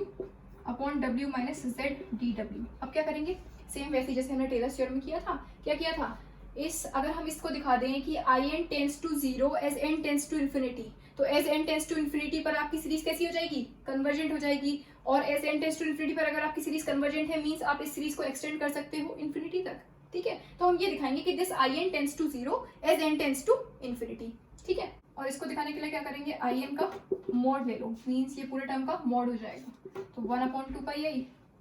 integral along c1 z minus a upon w minus ए की power n f w upon w minus z dw। ठीक है, इस पूरे का mod हो गया। अब इस मॉड को डिस्ट्रीब्यूट कर दो इन अलग अलग टर्म्स पर, तो क्या हो जाएगा, पहली चीज तो ये जो आपका इक्वल साइन है, अभी आप जब मॉड को डिस्ट्रीब्यूट करोगे तो ये क्या हो जाएगा, लेसर देन इक्वल टू वाली इनइक्वालिटी बन जाएगी। ठीक है, और मॉड डिस्ट्रीब्यूट हो जाएगा 1 अपॉन 2 पाई का मॉड इंटीग्रल अलोंग c1, इसका भी mod z minus a upon w minus ए की पावर n है ना, और एफ डब्ल्यू का mod upon w minus z का मॉड और dw का मॉड। ठीक है, अब देखिए ये जो आपका मॉड ऑफ z माइनस ए है, इसको आप क्या लिख सकते हो, मीन्स z आपका वो पॉइंट था जो आपने एनालिसिस में कंसिडर किया था जिस पर हम फंक्शन की वैल्यू डिटरमाइन कर रहे हैं, तो z की a से डिस्टेंस क्या ली थी हमने, रो, और मॉड ऑफ w माइनस ए इसको क्या लिख सकते हैं, w क्या है, वो पॉइंट जो हमने c1 सर्कल पर कंसिडर किया, अभी c1 सर्कल की बात हो रही है ना, तो मॉड ऑफ w माइनस ए क्या हो जाएगा, जो आपका c1 सर्कल था उसकी रेडियस क्या थी r1, कैपिटल R1, तो मॉड ऑफ w माइनस ए क्या हो जाएगा r1, क्योंकि a क्या था, सेंटर था c1 का, और w क्या है जो हमने पॉइंट कंसिडर किया c1 सर्कल पर, तो मॉड ऑफ w माइनस ए क्या हो जाएगा r1, क्योंकि r1 क्या थी, रेडियस थी c1 सर्कल की, तो ये आ गया mod of w minus a is equal to r1। उसके बाद mod of w minus z चाहिए, तो इसमें a को ऐड कर दो, a को सब्ट्रैक्ट कर दो, तो w माइनस ए माइनस z माइनस ए लिख सकते हैं। देखो minus minus positive means a को ऐड कर रहे हैं और a को सब्ट्रैक्ट कर रहे हैं। अब देखो इस पूरे का मॉड है, अगर इस मॉड को डिस्ट्रीब्यूट करेंगे इन particular terms means w minus a का मॉड और z माइनस ए का मॉड, तो ये क्या हो जाएगा, ये इक्वल साइन है ना, तो अब ये ग्रेटर देन इक्वल टू वाली इनइक्वालिटी बन जाएगी, क्योंकि यहाँ पर माइनस साइन आ रहा है और ये मॉड डिस्ट्रीब्यूट हो जाएगा। ठीक है, और क्या लिख सकते हैं इसको, w माइनस ए का मॉड, ये अभी लिखा हमने क्या है, कैपिटल R1, और z माइनस ए का जो मॉड है वो रो। ठीक है, ये मिल गया। अब ये सारी वैल्यूज जाकर हम यहाँ पर पुट कर देंगे। मॉड ऑफ in, ये क्या मिल जाएगा आपको, देखो 1 अपॉन 2 पाई का मॉड है, 1 अपॉन 2 पाई का मॉड मतलब 1 अपॉन 2 पाई, क्योंकि i का मॉड इज इक्वल टू 1, तो 1 अपॉन 2 पाई का मॉड क्या हो जाएगा, 1 अपॉन 2 पाई, और फिर उसके बाद देखो z माइनस ए का मॉड अभी हमने यहाँ पर देखा क्या है, रो, तो इसको लिख सकते हैं रो, w माइनस ए का मॉड r1 है, तो मतलब r1, और इसकी पावर क्या है n। ठीक है, इसको हमने इंटीग्रल के बाहर लिख रहे हैं। ठीक है, उसके बाद 1 अपॉन w माइनस जेड का मॉड, तो w माइनस जेड का जो मॉड है वो हमने निकाला greater than equal to r1 minus rho है, तो इसकी जगह लिख सकते हैं r1 माइनस रो। ठीक, उसके बाद आया मॉड ऑफ एफ डब्ल्यू। अब मॉड ऑफ एफ डब्ल्यू क्या होगा, देखो जो आपका फंक्शन है एफ डब्ल्यू, ये एनालिटिक है, जो आपका एनालिस था मीन्स दो कंसेंट्रिक सर्कल्स के जो बीच का रीजन था उसमें आपका फंक्शन एनालिटिक है। इसका मतलब उस रीजन में ये फंक्शन बाउंडेड भी होगा, और अगर बाउंडेड है मीन्स कोई एक रियल नंबर ऐसा एग्जिस्ट कर रहा होगा m1 such that mod of F डब्ल्यू less than equal to m1 होगा। यही होती है आपकी बाउंडेडनेस की कंडीशन कि कोई भी अगर आपका फंक्शन बाउंडेड है तो कोई एक रियल नंबर m ऐसा एग्जिस्ट करता है such that mod of f Z is less than equal to m होता है। यहाँ पर आपका फंक्शन है एफ डब्ल्यू, इसकी बाउंडेडनेस की बात हो रही है, मतलब कोई एक रियल नंबर m1 ऐसा एग्जिस्ट कर रहा होगा such that mod of F डब्ल्यू is less than equal to m1 होगा। ठीक है, तो इसकी जगह क्या लिख सकते हैं हम यहाँ पर m1। ठीक, और ये बच गया आपका इंटीग्रल अलोंग c1 और dw। ठीक, मॉड ऑफ dw, और इसको क्या लिख सकते हैं 1/2 पाई और रो अपॉन r1 की पावर n और m1 अपॉन, देखो यहाँ पर हमने m1 लिया है, जब हम दूसरा वाले इंटीग्रल के लिए लेंगे ना फंक्शन तो वहां पर हम m2 ले लेंगे रियल नंबर। ठीक है, यहाँ पर हमने m1 लिया है, ये हो जाएगा r1 माइनस रो, और इसको हम लिख सकते हैं मॉड ऑफ dw को r1 d थीटा, क्योंकि c1 सर्कल की बात हो रही है ना, c1 के अराउंड इंटीग्रेशन हो रहा है और c1 सर्कल का जो आपका रेडियस था वो क्या था r1। ठीक है, तो मॉड ऑफ dw को हम लिख सकते हैं r1 d थीटा। ठीक, और लिमिट्स कहाँ से कहाँ तक हो जाएंगी, लिमिट्स क्योंकि इंटीग्रेशन हो रहा है थीटा के रिस्पेक्ट में मतलब लिमिट थीटा की लगेंगी, और सर्कल है मतलब लिमिट क्या होंगी 0 से 2 पाई। ठीक, और ये क्या मिल जाएगा आपको 1/2 पाई रो अपॉन r1 की power n m upon r1 minus rho, और देखो r1 को आप इंटीग्रेशन के बाहर ले सकते हो क्योंकि इंटीग्रेशन हो रहा है थीटा के रिस्पेक्ट में, और लिमिट्स लग रही है 0 से 2 पाई, तो 1 का इंटीग्रेशन हो रहा है थीटा के रिस्पेक्ट में, 1 का इंटीग्रेशन करोगे थीटा के रिस्पेक्ट में क्या मिलेगा थीटा, r1 को बाहर ले लिया। ठीक है, थीटा और लिमिट्स लग जाएंगी 0 से 2 पाई, 1 को इंटीग्रेट किया विद रिस्पेक्ट टू थीटा तो क्या मिलेगा थीटा, और लिमिट्स लग गई 0 से 2 पाई, तो क्या हो जाएगा 2 pi minus 0 is less than equal to 1/2 पाई और रो अपॉन r1 की power n m1 upon r1 minus rho, और r1 यहाँ पर थीटा है, इसकी लिमिट्स लग रही है 0 से 2 पाई मीन्स अपर लिमिट माइनस लोअर लिमिट, तो जब इसमें लिमिट्स लगाओगे तो क्या मिलेगा 2 pi minus 0, 2 pi minus 0 means 2 पाई, ये मिल गया आपको। ठीक है, और ये 2 पाई से ये 2 पाई कैंसिल, क्या बन जाएगा m1 r1 upon r1 minus rho, और रो अपॉन r1 की पावर n, ये मिल गया आपको m1 r1 upon r1 minus रो अपॉन r1 की power n which tends to 0 as n tends to infinity, means this term tends to 0 as n tends to infinity। कैसे, देखो जो आपका रो है मीन्स z पॉइंट जो आपने कंसिडर किया था एनालिस में, मीन्स जो आपका दो कंसेंट्रिक सर्कल्स थे उनके बीच का जो रीजन था उसमें जो आपने पॉइंट कंसिडर किया था z, उसकी a से डिस्टेंस थी ना रो, और r1 क्या है जो आपका c1 सर्कल है उसकी रेडियस है, मतलब रो कैसा होगा r1 से छोटा होगा। हमने स्टार्टिंग में भी दिखाया था कि रो r2 और r1 के बीच में लाई कर रहा है, r2 से बड़ा है बट r1 से छोटा है। ठीक है, तो रो क्या है आपका r1 से छोटा है, इसका मतलब रो upon r1 will be less than 1। ठीक है, और rho upon r1 less than 1 है, इसका क्या मतलब है यहाँ पर जो आपको वैल्यू मिल रही है वो लेस देन 1 है, और इसकी पावर अगर इन्फिनिटी करोगे तो क्या मिलेगा 0, अगर 1 से बड़ी वैल्यू है उसकी पावर अगर इन्फिनिटी करोगे तो मीन्स इन्फिनिटी मिलेगा, लेकिन अगर 1 से छोटी वैल्यू है तो उसकी पावर अगर इन्फिनिटी करोगे तो क्या मिल जाएगा 0। ठीक है, इसका मतलब रो अपॉन r1 कैसा है आपका लेस देन 1 है, और इसकी पावर अगर इन्फिनिटी कर दोगे तो क्या मिल जाएगा 0, means this whole term tends to 0 as n tends to infinity because rho upon r1 is less than 1। ठीक है, चाहे तो आप इसकी साइड में सेंस करके लिख सकते हैं, since rho upon r1 is less than 1 that's why this tends to 0 as n tends to infinity. Fine, ये क्या मिल गया आपको mod of in is less than equal to 0, और in का मॉड है मींस लेस देन 0 तो होगा नहीं, तो इसको लिख सकते हैं in का मॉड इज इक्वल टू 0, और in का mod is equal to 0 means in is equal to 0। यही आपको दिखाना था कि in tends to 0 as n tends to infinity, ये हमने दिखा दिया। ठीक है, क्योंकि अगर in is tending towards 0 if n tends to infinity, इसका मतलब क्या है कि as n tends to infinity आपकी सीरीज कन्वर्जेंट है, और इसका मतलब क्या है कि जो आपकी सीरीज थी उसको आप एक्सटेंड कर सकते हो इन्फिनिटी तक, तो आपकी सीरीज क्या हो जाएगी जो हमने इक्वेशन 1 में कंसिडर करी थी ना, मीन्स आया था a naught plus z minus a one plus z minus a का होल स्क्वायर ए टू, उसी में तो in वाला टर्म आ रहा था, तो हमने बोला था कि अगर in टेंस टू 0 हो जाए if n tends to infinity तो क्या होगा n टेंस टू इन्फिनिटी पर आपकी सीरीज कन्वर्जेंट हो जाएगी, और कन्वर्जेंट हो जाएगी n टेंस टू इन्फिनिटी पर मीन्स आप अपनी जो आपकी सीरीज थी उसको आप एक्सटेंड कर सकते हो इन्फिनिटी तक। ठीक है, तो ये हो गया equal to 0 when n tends to infinity, इसका मतलब हेंस जो आपकी इक्वेशन 1 थी आई थिंक, तो उसमें जो आपका टर्म था ना 1/2 पाई आई और integral w minus Z D डब्ल्यू is equal to a naught plus z minus a one plus z minus a का स्क्वायर ए टू, इस तरह से था ना, और एन माइनस वन टर्म लिखा था जेड माइनस ए की power N minus one A N minus one, ये कहाँ तक हो जाएगा, इन्फिनिटी तक। और इसको क्या लिख सकते हैं, summation n is equal to 0 to infinity a n z minus a raise to the power n लिख सकते हैं। देखो जब आप n is equal to 0 put करोगे तो क्या मिलेगा, ए नॉट और जेड माइनस ए की पावर 0, जेड माइनस ए की पावर 0 मीन्स 1, तो ए नॉट मिल गया। जब 1 पुट करोगे means n is equal to 1, तो a1 और z माइनस ए की पावर 1, तो ये मिल रहा है a1 z माइनस ए की पावर 1। फिर जब 2 पुट करोगे तो क्या मिलेगा, a2 z माइनस ए का स्क्वायर, तो a2 z माइनस ए का स्क्वायर। ठीक है, तो हमने इसको इस फॉर्म में लिख दिया। ठीक, और लेट इट बी इक्वेशन 2। ठीक है, देखो ये आपको एक इंटीग्रल मिल गया, आपको दो इंटीग्रल्स थे ना आपके, 1/2 पाई a integral of fw upon w minus z along c1 और minus 1/2 pi a integral of fw upon w minus z along c2। ठीक है, तो एक इंटीग्रल की तो वैल्यू आपको मिल गई है। ठीक, और अब इसी तरह से दूसरे वाले इंटीग्रल के लिए इवैल्यूएट करेंगे। दूसरे वाले इंटीग्रल के लिए हम क्या करेंगे, जैसे यहाँ पर हमने 1/w माइनस z को अलग से डिटरमाइन कर लिया, उसके बाद fw अपॉन 2 पाई a से मल्टीप्लाई कर दिया और अलोंग c1 इंटीग्रेट कर दिया, यही किया। अब दूसरे वाले इंटीग्रल के लिए माइनस 1/w माइनस जेड, क्योंकि माइनस साइन आ रहा था ना वहां पर, तो माइनस 1/w माइनस जेड को डिटरमाइन कर लेंगे अलग से, फिर उसके बाद fw अपॉन 2 पाई a से मल्टीप्लाई कर देंगे और अलोंग c2 इंटीग्रेट कर देंगे। फिर यहाँ इसी तरह का टर्म आपको वहां पर भी मिल जाएगा। ठीक है, तो करते हैं। ऑल्सो इफ w इज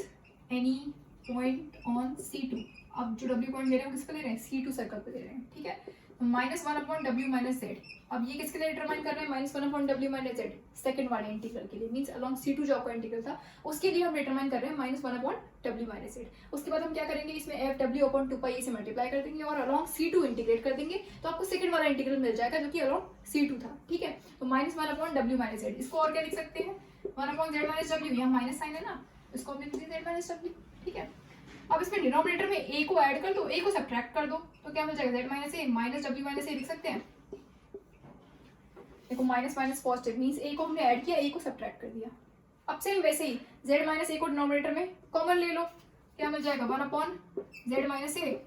और ये हो जाएगा 1 minus w minus a upon z minus a। ठीक है, और इसको न्यूमरेटर में ले जाओगे मींस इसका इनवर्स हो जाएगा, तो ये आपको क्या मिलेगा, 1/z माइनस a और 1 minus w minus a upon z minus a का इनवर्स, और इसको बाइनोमियल से एक्सपेंड कर दो, क्या मिल जाएगा, 1/z माइनस a और 1 plus w minus a upon z minus a plus w minus a upon z minus a का square plus and so on. Same वैसे ही पहले n माइनस वन टर्म लिखेंगे, फिर n टर्म, फिर n plus one term, तो n minus one term क्या मिल गया आपको, w minus a upon z minus a की power n minus one. Next term क्या आएगा, w minus a upon z minus a की पावर n, तो w minus a upon z minus a की पावर n। इसके बाद वाला term क्या आएगा, w minus a upon z minus a की power n plus one plus and so on. ठीक है, अब सेम वैसे यहाँ तक तो सेम रखेंगे, ये टर्म्स को ऐसे ही रखेंगे,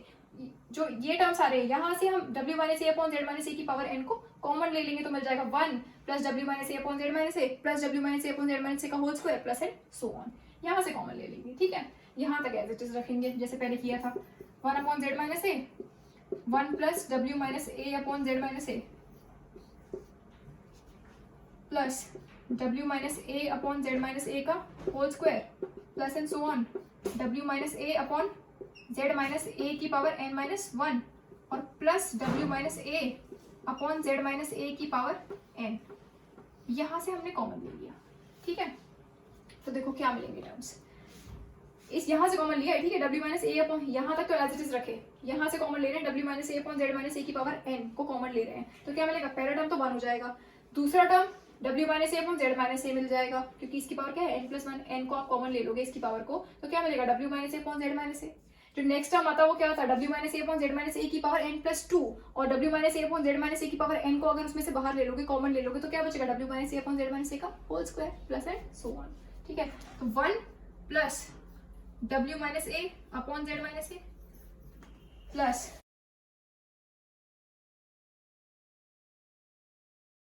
w minus a upon z minus a का whole square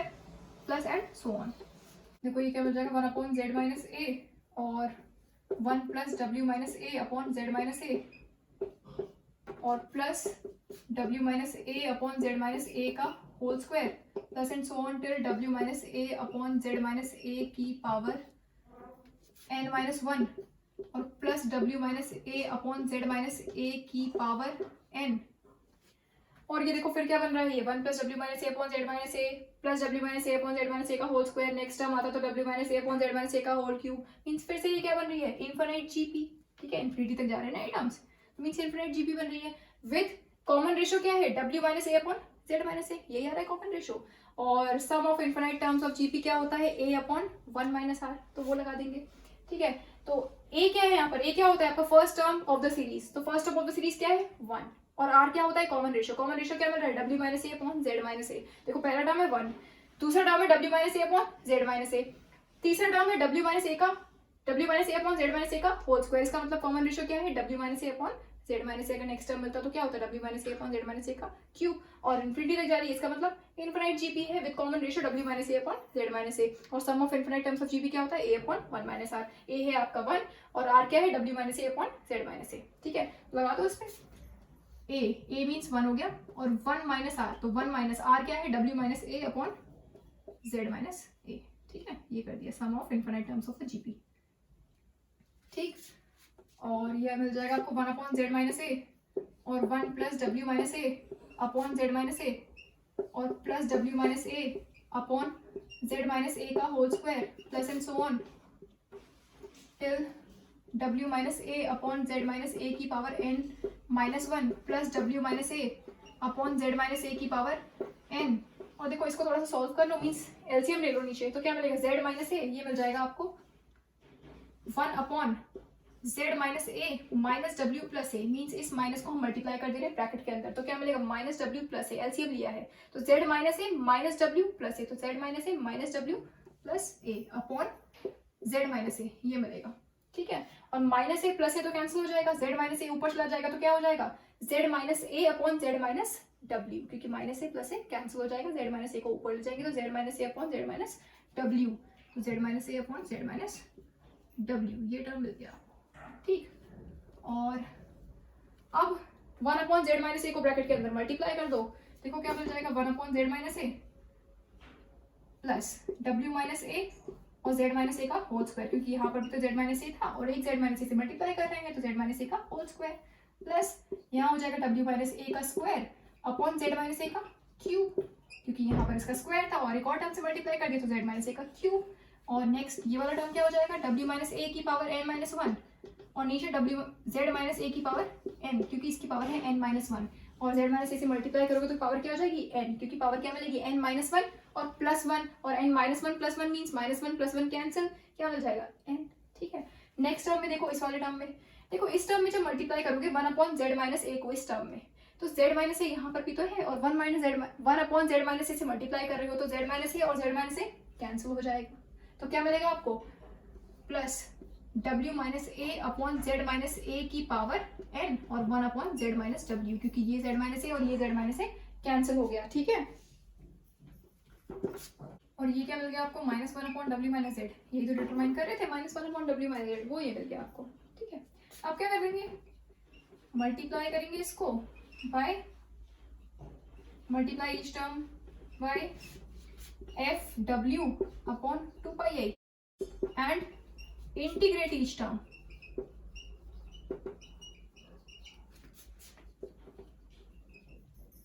Counter clockwise means anti-clockwise. Round C2 ये तो करना है, मैंने बोला कि minus 1 upon W minus Z, या तो ये वैल्यू निकाल के और बोला जो सेकंड वाला इंटीग्रल था मींस अलॉन्ग C2 जो इंटीग्रेशन हो रहा था वहां पर ये वैल्यू उठाकर पुट कर दो, नहीं तो एफ डब्ल्यू अपॉन 2 पाई आई से मल्टीप्लाई कर दो और around C2 means along C2 इसको इंटीग्रेट कर दो, एक ही बात है। ठीक है, तो हम एफ डब्ल्यू अपॉन 2 पाई आई से हर टर्म में मल्टीप्लाई कर देंगे, फिर हर टर्म को हम इंटीग्रेट कर लेंगे अराउंड C2। ठीक है, तो देखो क्या मिल जाएगा, फर्स्ट टर्म यहाँ से क्या मिलेगा, माइनस 1 अपॉन 2 पाई आई, माइनस है ना, और अलॉन्ग C2 इंटीग्रेशन हो रहा है F W upon W minus Z D W, ये वाला टर्म क्या मिल जाएगा, देखो इसको हम लिख सकते हैं जेड माइनस ए को ऊपर ले जाएंगे तो जेड माइनस ए का इनवर्स और नीचे 2 पाई आई, क्योंकि एफ डब्ल्यू अपॉन 2 पाई आई से तो मल्टीप्लाई कर रहे हैं हम, ठीक है, और फिर अलॉन्ग C2 इंटीग्रेट कर रहे हैं। तो Z माइनस ए इसको ऊपर लिख दिया तो Z माइनस ए का इन्वर्स हो गया और ये आ जाएगा FW, ठीक है, DW, ठीक। नेक्स्ट टर्म यहाँ देखो, इस Z माइनस ए को भी हम इंटीग्रेशन से बाहर लिख सकते हैं क्योंकि इंटीग्रेशन तो आपका W के रिस्पेक्ट में हो रहा है ना, तो Z माइनस ए का होल स्क्वायर इसको भी आप इंटीग्रेशन के बाहर लिख सकते हो और इसको भी अगर ऊपर लिख देंगे तो क्या हो जाएगा, मीन्स न्यूमरेटर में, तो Z माइनस ए की पावर -2 हो जाएगी अपॉन 2πi और इंटीग्रेशन हो रहा है अलॉन्ग C2 और ये आ जाएगा FW। और अगर इस W माइनस ए को डिनोमिनेटर में लिखे तो क्या लिख सकते हैं, W माइनस ए की पावर -1।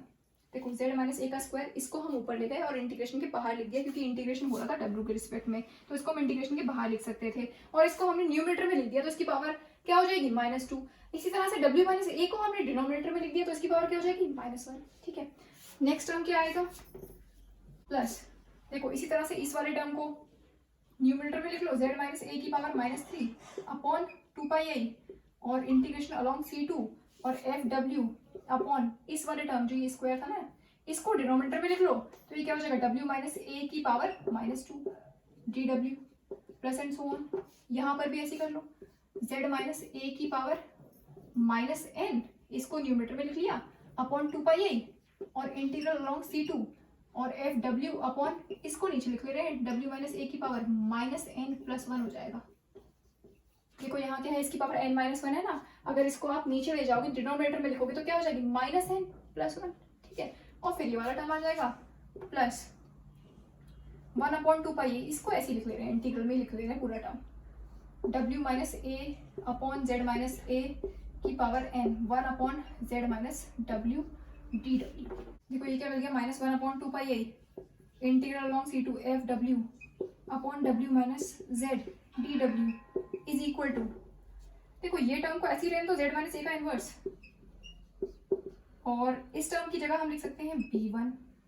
ठीक है, जैसे वहां पर A1 A2 A3 लिया था वैसे यहाँ पर ले रहे हैं, फिर बाद में Bn को डिफाइन कर देंगे, ठीक है। तो इस टर्म को लिख लिया हमने B1 प्लस Z माइनस ए की पावर -2 और ये हो जाएगा आपका B2, ठीक है, और plus and so on, plus इस टर्म के लिए लिखेंगे तो क्या मिल जाएगा, Z माइनस ए की पावर -n और ये टर्म और ये इसको हम लिख सकते हैं Bn, ठीक है, प्लस ये टर्म, अब ये तो आपका रेजिडुअल टर्म है, इसको हम लिख ले रहे हैं Rn, ठीक है, where Bn is equal to 1/2πi integral along C2 FW upon W minus ए की पावर -n+1 DW। ये है आपका Bn, जो आपने B1 B2 Bn पुट करे ना, उसमें जो आपका Bn है वो क्या है, दिस, ठीक। अब देखो जब आप n की जगह पर 1 पुट करोगे, मीन्स जो आपने B1 रखा है ना, तो B1 किसकी जगह पर रखा है, n की जगह पर 1 पुट किया तो यहाँ पर देखो क्या मिलेगा, यहाँ मिल जाएगा n की जगह -1 और इसकी पावर क्या हो जाएगी, W माइनस ए की पावर -1+1 मीन्स 0 और W माइनस ए की पावर 0 मीन्स 1, किसी की पावर 0 मीन्स 1, ठीक है। तो ये टर्म हो जाएगा 1। तो जो आपको इस सीरीज में पहला टर्म मिल रहा था वो क्या मिल रहा था, 1/2πi means Z minus a का इन्वर्स आ रहा था, उसके साथ में 1/2πi integral along C2 FW DW, यही मिल रहा था आपको पहला टर्म इस सीरीज का, ठीक है। तो वहां पर हमने क्या किया था, n की जगह पर 1 पुट किया इसमें, तो आपको वो पहला टर्म मिला, तो उसकी जगह हमने क्या लिख दिया B1, क्योंकि n की जगह पर 1 पुट करने पर ही तो मिल रहा है आपको ये वाला टर्म जो आपको पहला टर्म था सीरीज का, तो इसकी जगह हमने लिख दिया B1, ठीक है। अब B2 किसी जगह पर रखा है, जब आपने n की जगह पर 2 पुट किया तो देखो क्या मिलेगा, -2+1, ठीक है, -2+1 मीन्स -1, तो यही मिल रहा था आपको W माइनस ए की power -1 means 1/2πi integral along C2 FW upon W minus ए की पावर -1, ये था आपका सेकंड टर्म, और साथ में आ रहा था Z माइनस ए की पावर -2, तो उसमें हमने Z माइनस ए की पावर -2 को ऐसे ही रहने दिया, बाकी टर्म की जगह हमने B2 लिख दिया। इसी तरह से ये वाला जो टर्म है इसमें देखो, इसमें हमने रखा है Bn, तो Bn आपको, Bn तो आपका यही है, ठीक है, तो मीन्स इसकी जगह हमने रख दिया Bn, ये वाला टर्म था ना आपका, यही टर्म तो है आपका जो हमने Bn लिया है, ठीक, तो इसकी जगह हमने क्या रख दिया Bn, तो Z माइनस ए की पावर माइनस है Bn, ठीक है। और ये टर्म है आपका रेजिडुअल टर्म, तो इसको लिख दिया हमने Rn, and Rn is equal to, Rn क्या है आपका residual term, 1/2πi integral along C2 W minus a upon Z minus ए की power n 1/Z minus W DW, जैसे पहले हम रेजिडुअल टर्म को In लिख रहे थे, अभी हमने Rn लिख दिया, ठीक है, इसका रेजिडुअल टर्म को। अब हमें क्या दिखाना होगा, r N tends to zero as N tends to infinity, यही दिखाना होगा हमें, क्योंकि if r N tends to zero as N tends to infinity, इसका मतलब क्या है कि as N tends to infinity पर आपकी सीरीज कन्वर्जेंट हो जाएगी, और इसका मतलब क्या है कि आप इस सीरीज को एक्सटेंड कर सकते हो इन्फिनिटी तक। ठीक है, तो हम क्या दिखाएंगे कि R N tends to zero as N tends to infinity, ये हम दिखाएंगे। ठीक है, देखो यही है आपका residual term R N is equal to 1/2 pi A integral of F W upon Z minus ए की power N F W upon Z minus W along C2 integration हो रहा है ना। अब हम क्या करेंगे, इसका मॉड ले लेंगे, ऐसे दिखाते हैं, इसका मॉड ले लिया।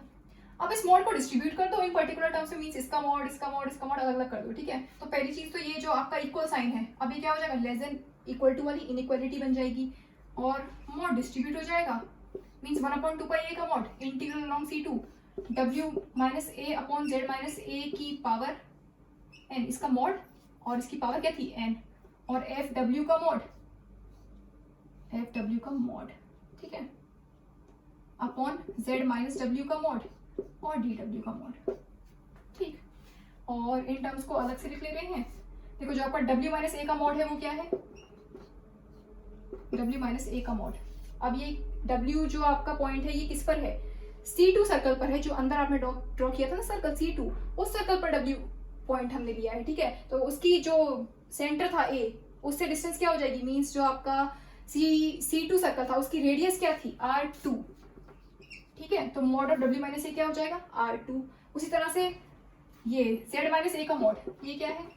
ये हमने लिया था रो। ठीक है, तो mod of Z minus a is equal to rho. अब mod of Z minus W, ये टर्म, इसमें A को ऐड कर दो, A को सब्ट्रैक्ट कर दो, तो ये क्या मिल जाएगा,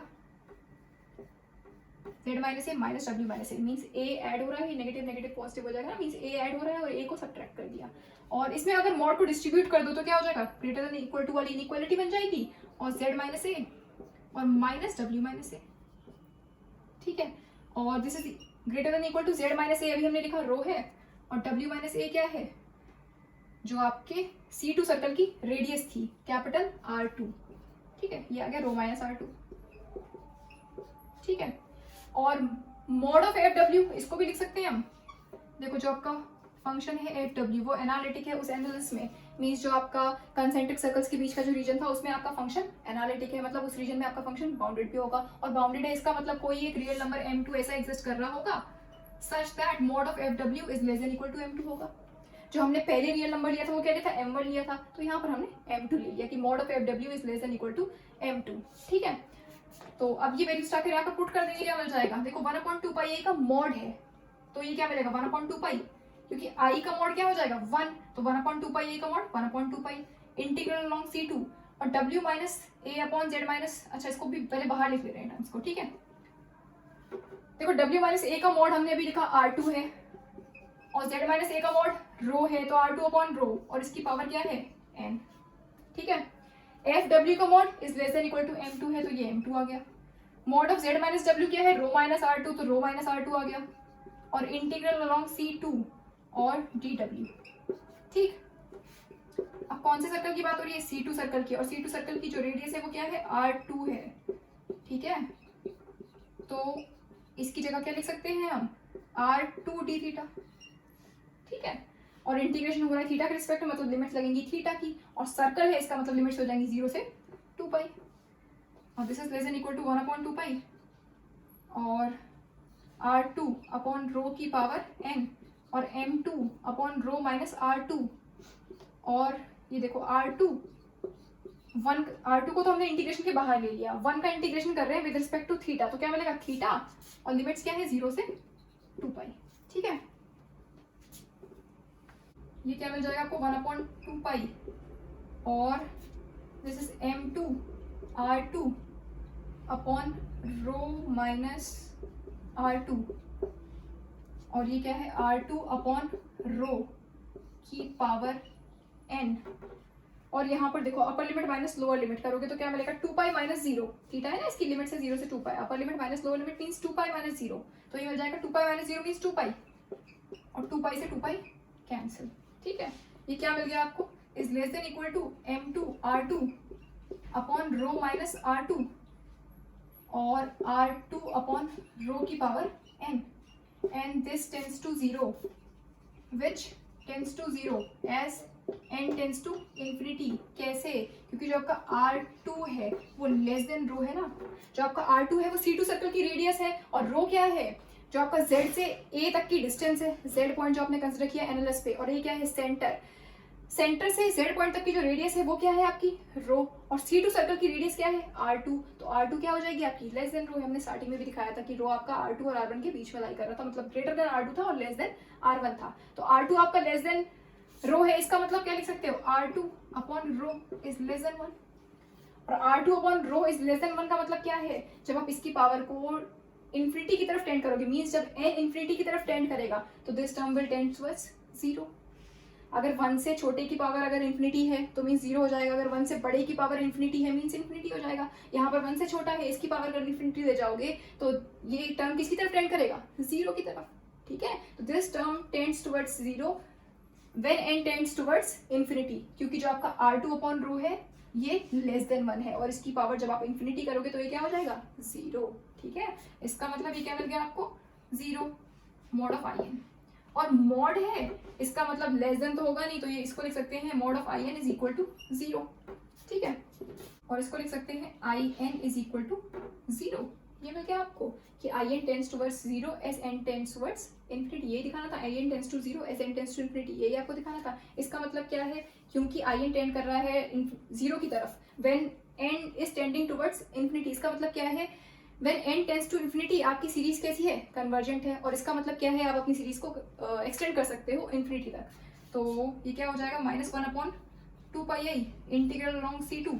f W upon W minus Z, यही था ना आपका dw is equal to z minus a की power -1 b1 plus z minus a की power -2 b2 plus and so on till z minus a की पावर n-1। ये वाला term भी लिखा था हमने, तो b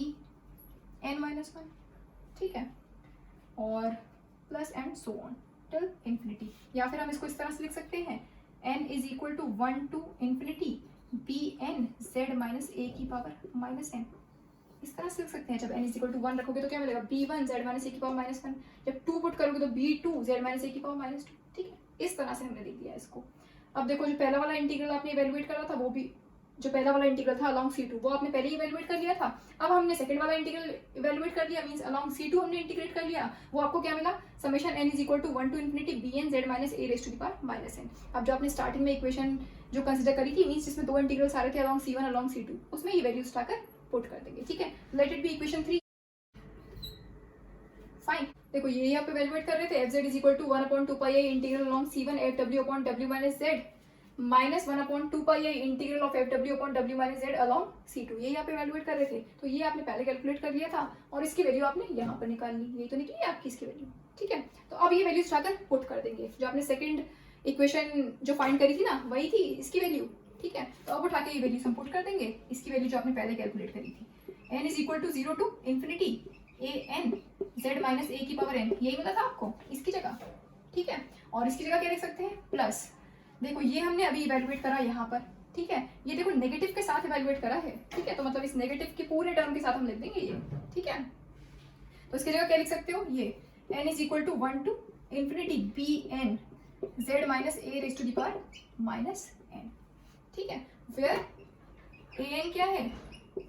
1 upon 2 pi I integral along C1 f w upon w minus a की पावर n+1 dw। और bn क्या है? 1 अपॉन 2 पाई आई इंटीग्रल अलोंग C2